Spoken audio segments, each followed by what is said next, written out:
Activity 3. We give answers to the following riddles. waxaan siinaynaa jawaabo gogoleysan soo socda. The first two have been done for you. labada hore waa laga shaqeeyay ama for us anaga waa laga shaqeeyay. I am neither outside nor inside, and you do find me in every house who I am. I am neither outside nor inside. gudaha kuma jiro banaankana ma jiro buu yiri.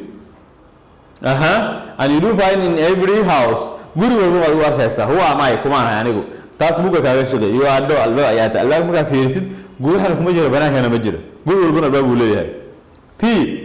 It's a house of good by the food of milk and crunchy food inside the good. And the husk all over it is shell. It's a fruit growing on a tall tree behind Africa coast. And islands in Jazeera. What is it? We'll get to that. It is coconut. C. Ilaya J. See what's that bone tall?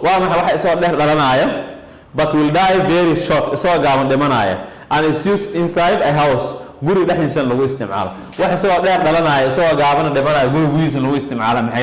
That's a candle. Candle.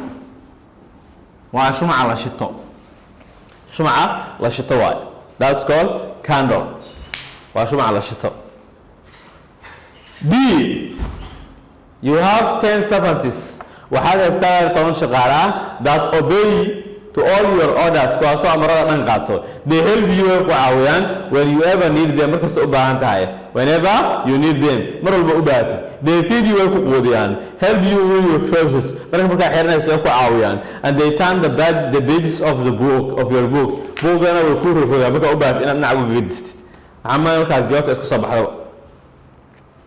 When you are reading friends, they never argue among themselves. Who are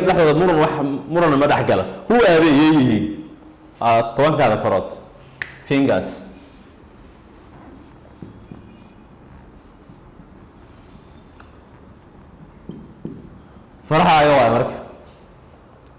Fingers. Okay, E. Two doors. Two doors are open and closed at the same time.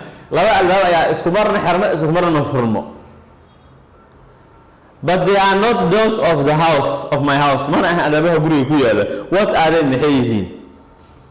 Eyelids.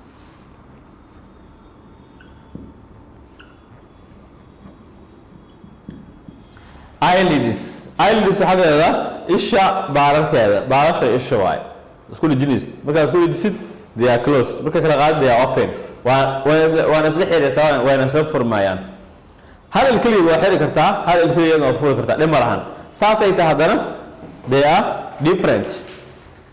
Okay, سؤال شاكو حيث وحواية I have a good friend وحالي صاحب ونكسن who is teaching me a lot of things كاسة وحياة بدن أو بدن إبارة but unfortunately نسيب درو my friend is not speaking صاحبك يا مالها الله who is my friend وأكون صاحبك مين بيقولون راح نكره وأوبن رايدر وجوالس فرام واي it can be dictionary بوجو dictionary ومارت أعرف كيف يرسلني وحياة بدن أتكبر كرتها ما نكره الله بوجو عادي عشان كتقولين هذا الله ما يسوي ما الله لكن حياة بدن أتكبر كرتها جوجل وكلا سواء كلا سنة لك أعرف كيف يرسلني أما عشان كلام سعودي سواء كلا سنة ما كره هذا لكن وأتكبر كرتها نيجي سواء غير مساوي ولا جوجل كسجل لك هذا dictionary أما بوك أما جوجل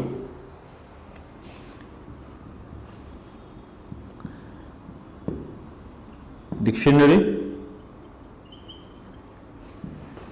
or book إسكاله صعب سؤال عبس هذا لا سواء كان جوجل أو قرأت هذا أوكي لكن هو أنا أحسن أقوله dictionary or book سؤال شحكة who is taller when he sits than when he is standing وحتى كذا واحد مركو فضي وديري هاي مركو لا أي مركو تاعي هاي who is taller when he sits وأكون متكبر مركو فضيه than when he is standing مركو تاعي هاي وحتى حيوان أو كل صالة مركو فضي وديري لكن مركو تاعي واجعي هاي فدي يساعد that's the dog إيه إيه مركو فيرسين إيه مركو فيرسين وحتى مركو فضيه لوضع مركو فضي ستار لوضع هرس سوتها markuu waa dheer yahay markuu socdo laakiin sidoo ariga kale uu soconaya marka saas uma dheer saas ma lahan I am always spinning but I don't have any clothes who am I waa wax mar walba ma aragtay xub ama susuubiyaal waxyaabo dad ah but laakiin I don't have any clothes wax dhar ma haysti who am I kuma ana anigu waa spider caarada waa spider caaro okay it's a huge tree where get there but you will see its fruit only in the night laakiin mirihiis waxa arkaysaa kaliya habeenkii it's a huge tree where get aad u weyn but laakiin you will see its fruit only in the night mirihiis waxa arkaysaa habeenkii oo kaliya what is it waa maxay waa the sky cirka waay miraha la arkay maxay tahay marka waa the stars that is the sky and the fruits are the stars what are two things oo maxay labada shay that are going everywhere together oo meel walba isla aado in the day maalintii and night habeenkii but will never meet and weligood kulmaynin laba shay oo meel walba isku raaco habeen iyo maalinba oo laakiin weligood aan kulmaynin waa labada indood eyes way labada indood weligood ma kulmayaan they will never meet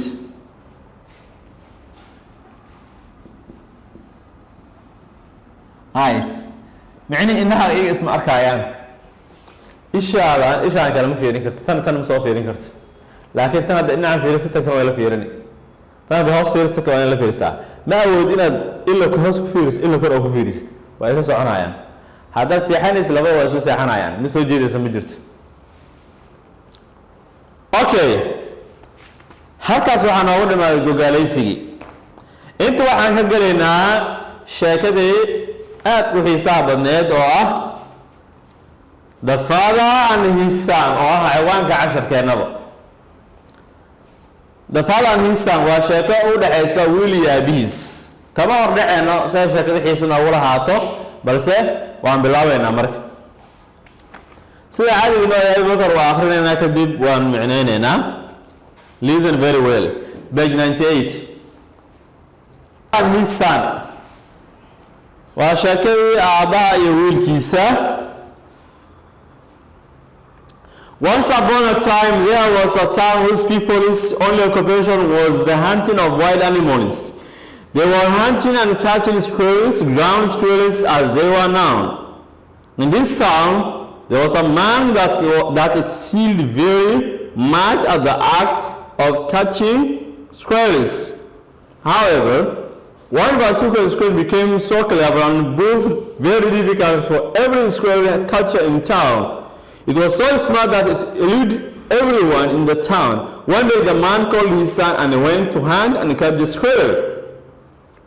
Armed with an axe, they finally found the squirrel sitting close to his hole.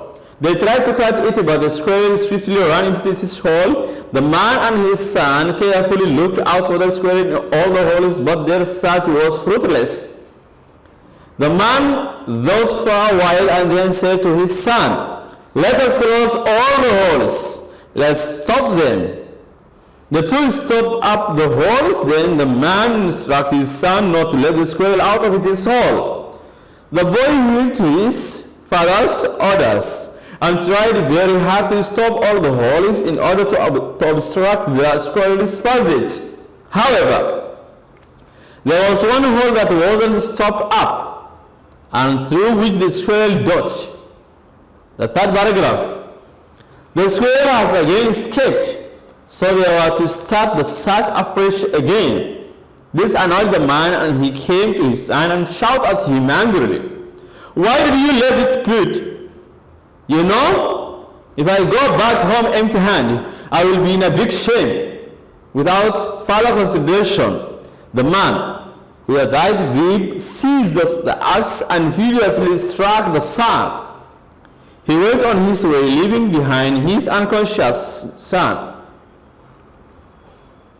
The man then went on his way back home. No squirrel, no child. The boy, unconsciously laying on the ground, had ants filling his ears and eyes. There were vultures hovering around that were forming circles above the boy's body. The last paragraph on page 98. Later in the afternoon, a rich caravan came at the spot where the boy's body was. The eldest man of the rich caravan then set up a camp. He then got up and went for an evening walk. While sowing, he saw the boy lying on the ground. He ordered his workers to carry and have him clean and shaved.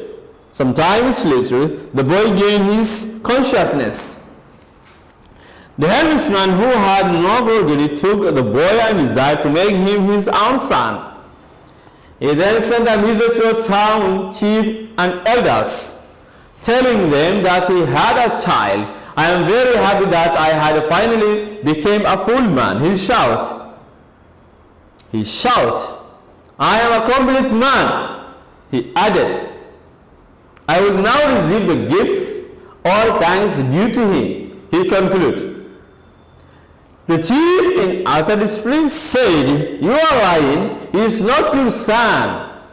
If he is your son, then let him come out to us so that we can see him.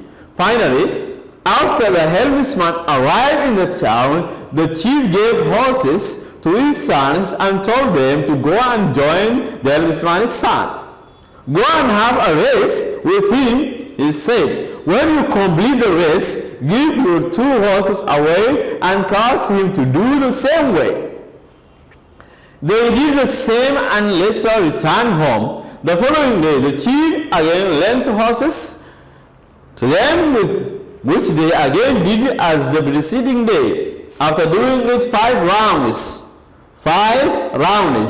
they ran out of horses. Then the chief said, Truly this must be your son, and I have run out of horses.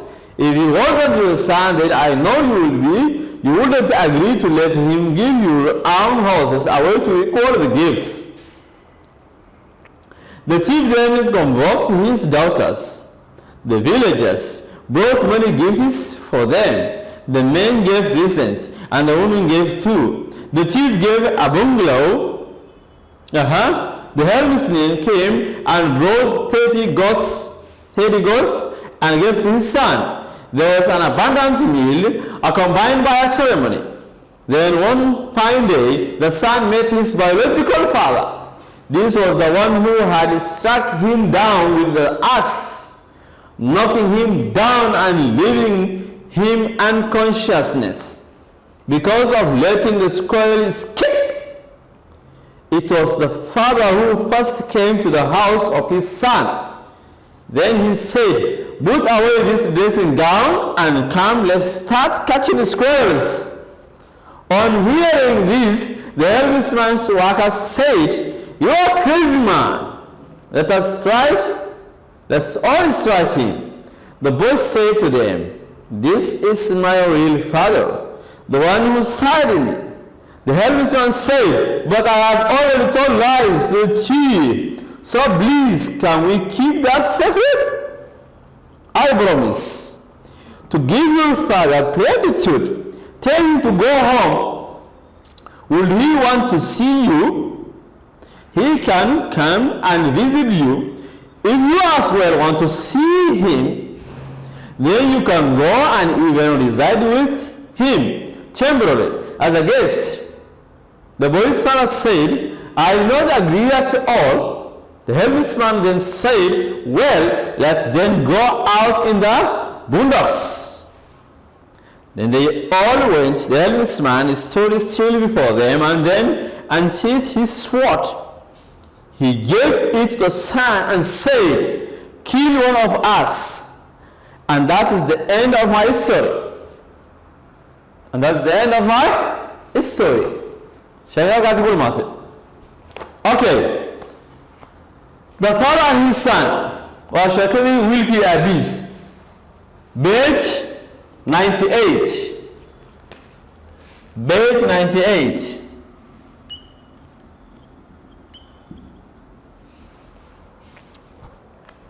Okay. Once upon a time hada ko waxa jiri jiray there was a town magaalo whose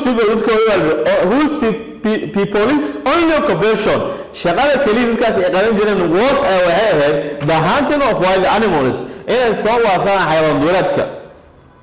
They were hunting waxay waasan jireen beeraley and catching squirrels ayna qabsan jireen dabangaalaha. Ground squirrels dabangaalaha u gala. As they were known in this town there was another hajirmin that excelled very much at the art of catching squirrels kaasoo aad ugu takhasusay khibradda ama qabashada dabangaalaha. However, si kastaba ahaatee one particular squirrel mid ka mid ah dabangaalayaashii became so clever ayaa wuxuu ku noqday mid xariif ah and proved very difficult for every squirrel catcher in town. mid kasta oo maaragtay dabangaalo qabaan oo magaaladaas joogana wuu ku adkay inay qabtaan. It was so smart that it eluded everyone in town. wuxuu aad u ahay kaasoo ka baxsan jiray qof walba oo joogay magaalada ah. One day hal maalin the man called his son and went to hunt catch the squirrel.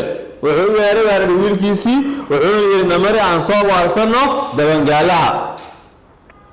Armed with an axe waxay ku hubeysanaayeen beeraley fas ama misaar waxa u taqaanaanba.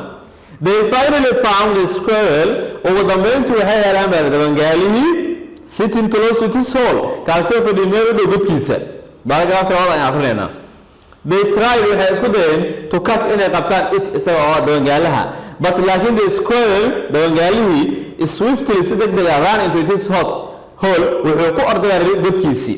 Ran wuxuu ku orday into his hole godkiisii. The man ninkii and his son wiilkiisii careful si taxadir leh look out waxay raadeen for the squirrel dabangaalihii in all the holes godka dhan but their search was fruitless. raadintooda laakiin wuxuu ahay mid aan faa'iido lahayn. fruitless micnii wax miro dhal ma lahayn wax miro dhala ma lahayn waxaa laga wadaa wax natiijo ka soo bix ma laha. The man thought for a while ninkii ayaa wax yar fikiray and then said wuxuu to his son wiilkiisa let us close all the holes dhammaan godadka aan xirno. Let us stop them and joojino meel ka baxaanba hawaaye. The two stop up the holes godadka ayay joojiyeen micnii way xireen laga wadaa. Then the man instructed his son wiilkiisa ayuu odaygu wuxuu siiyey qaacida ama instruction ayuu siiyey not to let the squirrel out of this hole inuusan ka soo baxsanin dabangaalahan godka. The boy heed to his father's orders wiilku wuxuu u dhaqaaqay uu qaatay amarka aabihiisa and tried wuxuu isku dayay very hard si adag to stop inuu joojiyo all the holes godka dhammaantood in order to obstruct the squirrel's passage so u xiro meesha uu soo mari lahay dabangaalaha. However, si kastaba ahaatee there was one hole waxaa jira hal god that wasn't stopped up aan la xirin ama aan wax lagu daboolin and through which the squirrel dodged halkaas ayuu ka soo gambiyay. dodge waa gambin. The squirrel has again escaped dabangaalaha mar labaad ayuu baxsaday. marka hore wuxuu kaga baxsaday godka galay haddana godka isla godka ka soo baxay oo ka baxsaday mar labaad. So they were to start the search afresh again. marka waxay ku qasban yihiin mar kale inay haddana bilaabaan saayintii. This annoyed tan waxay ka xanaajisay dhammaan ninkii and he came to his son wiilkiisa ayuu yimid and shout at him wuu ku qayliyey angrily si xanaaq leh. Why did you let it elude? maxaad u ogolaatay inuu baxsado? You know what it is. If I go back home empty hand haddaan xaafadda ku laabto anoo gacmo maran I will be in a big shame waxaan ku suganahay ceeb aad u weyn without further consideration isagoo tixgelin dheeraadba aan saynin. The man ninkii with a tight grip micnihi qabasho xoog leh uu soo qabtay seized the axe wuxuu ku dhuftay weerarey basaartii and furiously si khatar oo serious ah struck the son wiilka ay dhex dhigay basaartii halkaasuu ka dhex dhigay madaxa amar. Alright. He went on his way leaving behind. What is it qabtay? Leaving behind his unconsciousness. Leaving hadda meesha lagu qoran oo ah living. tan waxaa markay saas ay ku tahay waxay noqonaysaa leave ay ka imaato oo nolol ah laakiin mid saxda oo hadda meesha ku haboon waxa waaye living oo ka tagid ah so living taas living tan ku bedesha live ee ka imaad oo tagid iyadana okay living so ka tagay he went on his way leaving behind so created his unconsciousness son wilkis and mir balahen unconscious waxa la qof ku mir daboolmo the man Nicky then went on his way back home xaafada ayuu ku laabtay already no school no child the wangal namahay inuu nama haysto the boy wilki unconsciously u yaalay si amir balahen laying on the ground or dhulka iska jiifay had ants feeling his ears and eyes indhaha iyo dhayaha waxaa ka buuxsantay quraanjo there were vultures galeera ayaa jiray sidoo kale yana hovering saas u wareegsanayay hovering xalaa marka dul heedayaan around that waa forming causes to be a cycle wareeg above the boy's body wiilkii jirkiisa hortiisa ugu wareeganayeen inuu dhaqdhaqaaqa inay kala fiyaadaan dhaqdhaqaaqa waayaan way cunayaan okay so today we stop there